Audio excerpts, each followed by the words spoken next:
Congratulations, Thank Kevin.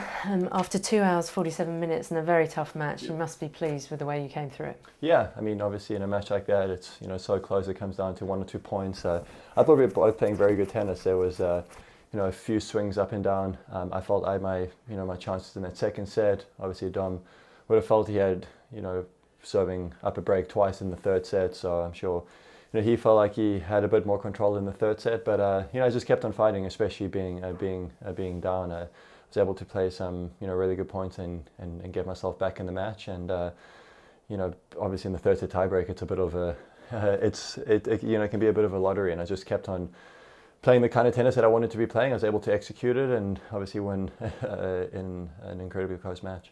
You've played Dominic 6 times now, Yep. 6 times coming out on top. What was your strategy going in? Yeah, I mean, I've played Dom quite a few times now. Obviously, most of them was before the last 2 years where he's really risen up to one of the best players in the world. So I knew it was going to be a very tough match. I think I had an idea of how he played. I feel like his biggest improvements are just the way he's able to maintain composure and play some of his best tennis against the best opponents in the world and at the highest stages, and that's what he's been able to do. So I knew I had my work cut out for me today.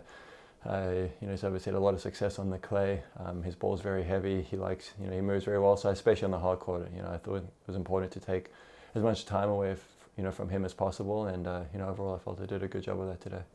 And the match was affected by a 3-hour, 20-minute rain delay. How difficult is that to remain focused and ready to come out? Yeah, I mean, I think it's important to sort of disengage as well, because staying on edge for 3 hours is is pretty draining and tiring. So just sort of try to think about other stuff, not focusing too much about the match. And then when that first time we kind of get ready and we're about to walk on the court, it started raining again. It was like another hour delay almost.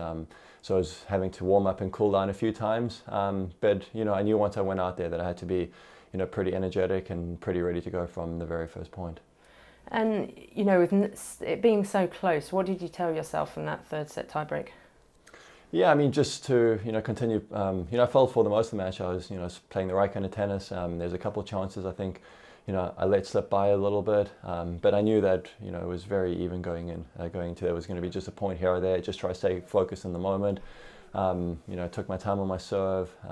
Try to be aggressive, try to control proceedings as much as possible. And as a saying, when it gets to that close, it's really just a point here and there. I was able to hit a very good return and finish with an ace. So that's pretty much all I remember from the end of the match.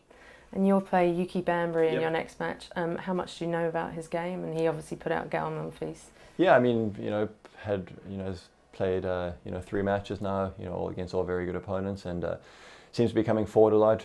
Had a lot of success at the net. I practiced with him a few times, where this was quite a few years ago. I think he's got very good hands. He moves the ball around. As I said, he's looking to come forward. So yeah, I mean, sure, it's going to be a tough match. I'm just going to have to really focus on what I'm doing on my side of the net. That's really what I'm focused on all my matches, regardless of who my opponent is. And I think if I do that, I'll be able to give myself the best chance I can of having a successful result.